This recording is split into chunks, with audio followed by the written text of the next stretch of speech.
program GPP Jemaat Sawan supaya umat bisa setiap pagi mendapat mana rohani. Bangsa Israel keluar dari tanah Mesir, Tuhan memberikan makan setiap pagi mana rohani. Dalam masa sekarang ini, kita tentunya di dalam menghadapi dinamika hidup ini, apalagi dalam keadaan sekarang ini, wabah corona ini, betapa pentingnya kita mempunyai dasar yang kuat dalam menjalani hidup ini, yaitu firman Tuhan. Firman Tuhan ini adalah Alkitab dari Kejadian sampai Wahyu, tidak boleh ditambah dan tidak boleh dikurang. Ini sangat prinsipil, dan firman itu bisa berbicara kepada kita secara pribadi. Itu menjadi rema. Nah, kita akan belajar, kita berdoa terlebih dahulu. Bapa Surgawi, kami bersyukur kesempatan yang indah di mana kami bisa membuka firman Tuhan Alkitab ini, belajar, merenungkan, memperkatakan, dan melakukan dalam kehidupan sehari-hari. Kami sambut firman Tuhan dalam nama Tuhan Yesus Kristus. Amin. Kekasih Tuhan, mari kita merenungkan kebenaran lahir baru. Kita membaca Yohanes pasal 3 ayat 1 sampai dengan 6. Percakapan dengan Nikodemus. Adalah seorang Farisi bernama Nikodemus, seorang pemimpin agama Yahudi. Lihat kekasih Tuhan, Nikodemus di sini adalah pemimpin agama Yahudi. Ia datang pada waktu malam kepada Yesus dan berkata, "Rabi, kami tahu bahwa engkau datang sebagai guru yang diutus Allah. Sebab tidak ada seorang pun yang dapat mengadakan tanda-tanda yang kau adakan itu jika Allah tidak menyertai." Lihat, Nikodemus ini mempunyai pengakuan terhadap Yesus Kristus ini, pengakuan yang luar biasa. Guru yang diutus Allah dan tanda-tanda mujizat, dan itu menunjukkan Allah menyertainya. Yesus menjawab katanya, "Aku berkata kepadamu, sesungguhnya jika seorang tidak dilahirkan kembali, ia tidak dapat melihat kerajaan Allah." Perhatikan baik-baik kekasih Tuhan. Yesus sendiri yang menyatakan. Ingat baik-baik. Perhatikan baik-baik.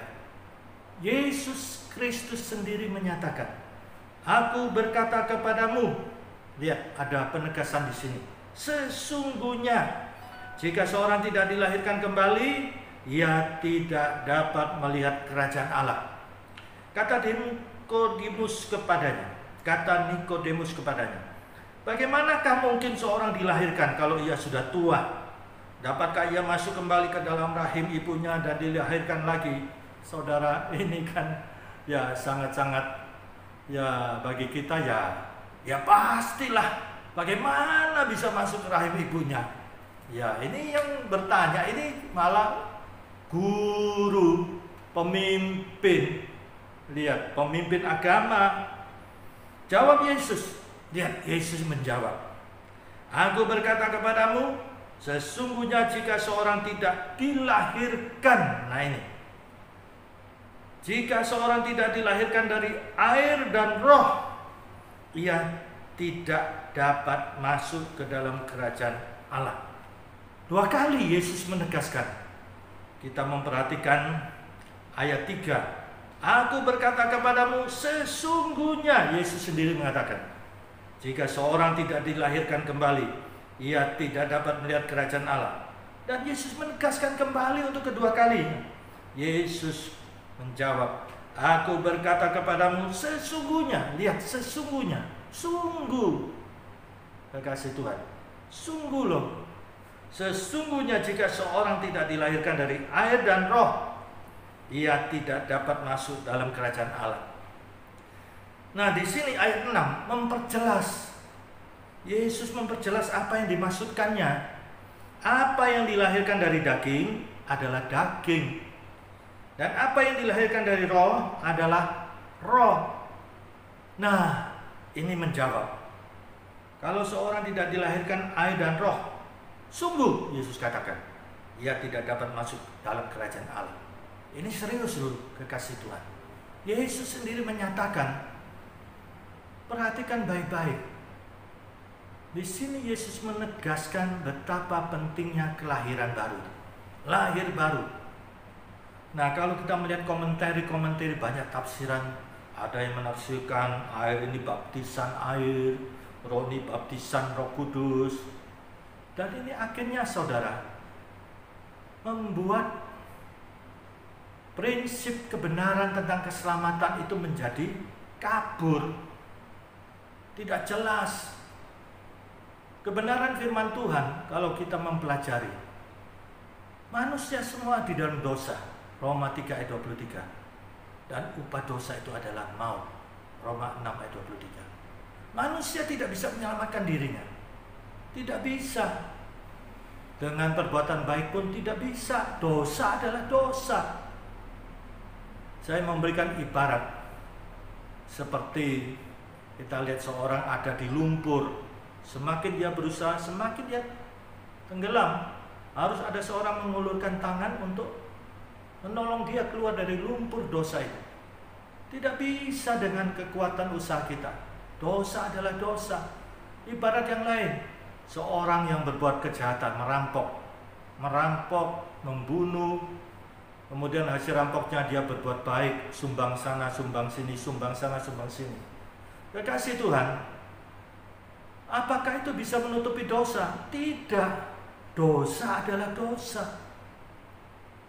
Ketika dia ketangkap masuk pengadilan, apakah dia bisa menunjukkan jasa-jasanya semuanya itu? Dan kemudian perbuatannya merampok, membunuh, bebas? Tidak. Secara hukum duniawi ini dia harus menerima konsekuensi dari perbuatannya, masuk penjara, mempertanggungjawabkan perbuatannya. Kekasih Tuhan, dengan demikian kita perhatikan prinsip iman Kristen. Kita diselamatkan oleh iman. Iman kepada siapa? Yesus Kristus. Kita diselamatkan karena anugerah. Apa arti anugerah? Kita yang tidak layak dilayakkan. Semuanya karena kasih Tuhan yang agung dengan pengorbanannya di kayu salib. Tanpa pamrih. Di dalam Yesus menanggung di dalam karyanya yang agung di kayu salib. Menanggung dosa kita. Menanggung segala kelemahan kita, sakit penyakit kita. Setiap kita yang beriman menerima Yesus di dalam hati kita, disitulah kita mendapat jaminan hidup kekal, dan semuanya adalah kasih karunia Tuhan. Kalau seorang bisa menyelamatkan diri karena perbuatan baik, maka surga penuh orang sombong. Saya masuk surga karena saya sudah berbuat baik. Saya masuk surga karena saya sudah bertapa. Perlu diperhatikan, perbuatan baik itu penting dalam iman Kristen. Kalau kita memperhatikan Galatia pasal 5, dengan kita saling tolong-menolong, itu kita memenuhi hukum Kristus. Bahkan ditegaskan supaya kita lebih banyak berbuat baik, kita menabur, dan kita akan menuai. Perbuatan baik dalam iman Kristen, kekasih Tuhan. Perbuatan baik dalam iman Kristen itu sebagai apa? Buah iman. Iman yang hidup itu berbuah. Sebagai apa? Bukti iman. Iman yang hidup itu pasti terbukti dalam hidup sehari-hari. Sebagai apa? Ucapan syukur dan sebagai ibadah. Ada banyak dasar ayat firman Tuhan tentang perbuatan baik dalam iman Kristen. Perbuatan baik bukan untuk menerima keselamatan, bukan, sebagai buah iman, sebagai bukti iman, sebagai ucapan syukur, sebagai ibadah. Nah, kekasih Tuhan, di sini maksud Yesus harus lahir baru dia bisa masuk kerajaan surga. Lahir baru maksudnya apa? Menjadi ciptaan baru di dalam Yesus Kristus. Ini. Nah, maksudnya air dan roh ini, air di sini, kalau kita memperhatikan ayat 6, apa yang dilahirkan dari daging adalah daging.